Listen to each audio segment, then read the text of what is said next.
Greg Doucette has built an entire empire by being the moral police of the fitness world. For years, he's been the guy screaming at you to work harder, to accept your genetics, and most famously, calling out every fake natty he can find. Why not prove that you're natural, or at least try? I mean, you don't have to. You have the right to be private and so on. But if you post that you're natural, expect to be criticized when you don't look natural. He doesn't look natural. He's made a career out of exposing people for lying about their natural results. He treats any young guy who wants to surgically improve his looks like they're having a psychiatric crisis. But recently, Greg posted an update that felt like a total glitch in the Matrix, titled, "My Hair Transplant Gone Wrong." As you know, I had a hair transplant. I'm talking about my hair. Wait, so the man who tells you to embrace your flaws just spent thousands of dollars to surgically move hair from the back of his head to the front? Suddenly, the policeman is the one under the knife. Is Greg a hypocrite? Or does he just think his insecurities are more valid than yours? Today, we're looking at the double standards Greg doesn't want you to notice, the people he's tried to bury, and the secret he only told us because he couldn't hide the scabs anymore. Let's start with one of his favorite targets, Clavicular. This is the influencer who has become the face of shoulder widening and facial reconstruction. Even his name, Clavicular, is a direct reference to the clavicle bone, which the looks-maxing community is obsessed with as a sign of an ideal masculine frame. Greg has dedicated multiple videos to calling this guy insane and cooked. Why are you spending $100,000 on surgery to go from 6'2" to 6'6"? I've always valued presence super highly, right? You walk into a room, people notice, right? Tell me you're not insecure when you're already 6'2" and look like freaking Superman, but now you need to be 6'6" so that everyone notices you, that your presence is felt by everyone. Why is he so insecure? He mocks the idea of a man breaking his shoulders just to look wider. Greg's whole argument is that changing your bone structure is a sign of mental illness. But here is the thing. Clavicular is 100% honest about what he's doing. He doesn't hide it. Greg, on the other hand, has spent years subtly tweaking his own appearance, while telling you to just be happy with what you've got. One guy owns his journey, while the other only talks about it when the surgery goes south and he has to do damage control. Then we have Leon Otremba, known online as Otremba. Greg featured Leon in a viral video titled, "We're Cooked," where Leon is the guy who went from 5'8" to 6'4" by having his legs surgically lengthened.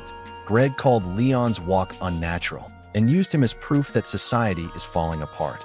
Bro is now 6'5". How many bitches out there does he want who are over 6'5"? There's not many, and so why is he continuing to grow taller?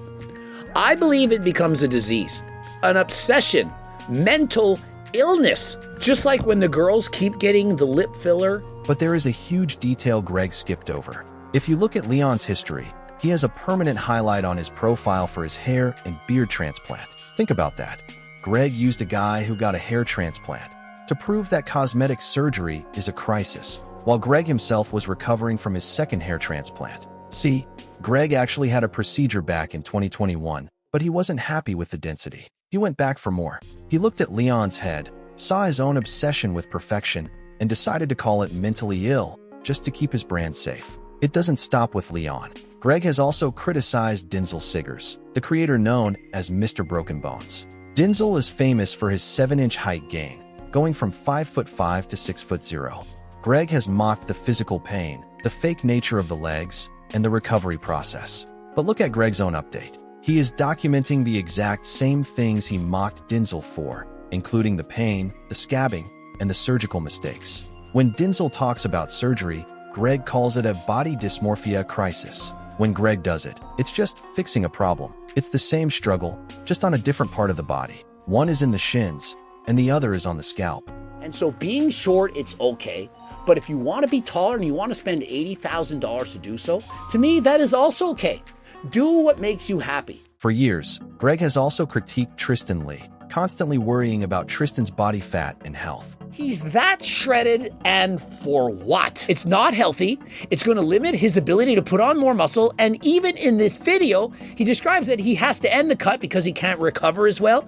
It's starting to take its toll. Greg loves to talk about what is healthy and natural for a man's physique. But if Greg is so concerned about natural health, Why is he paying surgeons to move his follicles around for the second time? He judges Tristan for being too shredded because it's unsustainable. Yet Greg is trying to sustain a youthful hairline through artificial means. He's telling 20-year-olds to be happy with what they have, while he's literally trying to buy back his 30s in a surgical chair. Why is this hypocrisy so aggressive?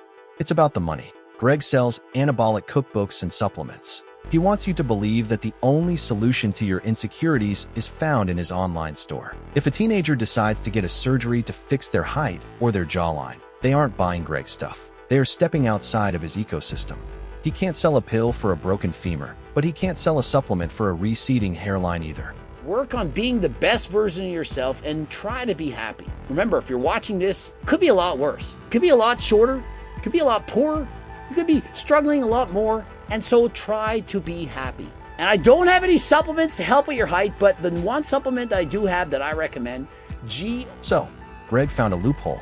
He decided that hair maxing is just maintenance, while everyone else's surgery is a crisis. It's gatekeeping, plain and simple. Greg prides himself on being the honest guy in fitness. He admits to HRT. He admits to steroids. But this hair transplant reveals the real pattern. Greg is only honest when he's caught.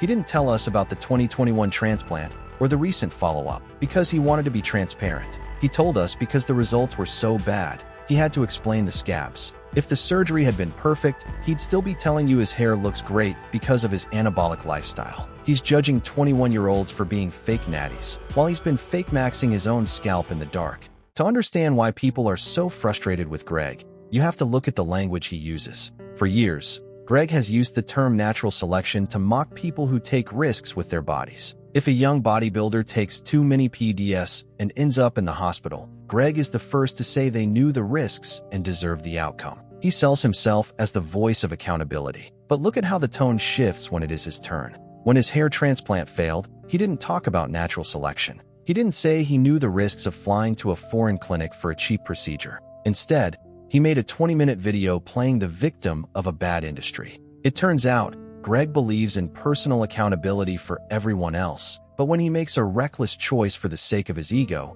he expects sympathy. It is a classic case of rules for thee, but not for me. There is a deeper reason why Greg is so aggressive toward the looks-maxing community. Greg is part of the older generation of fitness influencers who built their brands on hard work. To him, height surgery and bone shaping are cheating the game of life. But as Greg gets older, he is realizing that hard work cannot fix everything. You cannot out-train a receding hairline, and you cannot out-diet Father Time. Greg is terrified of losing his anabolic image. He knows that his entire brand is built on being the alpha who has it all figured out. By attacking guys like Otremba and Dynzell Sigers, he is trying to convince himself that he is still superior because his enhancements are subtle while theirs are extreme. He is trying to draw a line in the sand to prove he is still natural adjacent, even while he is literally having his scalp reconstructed in a surgical suite.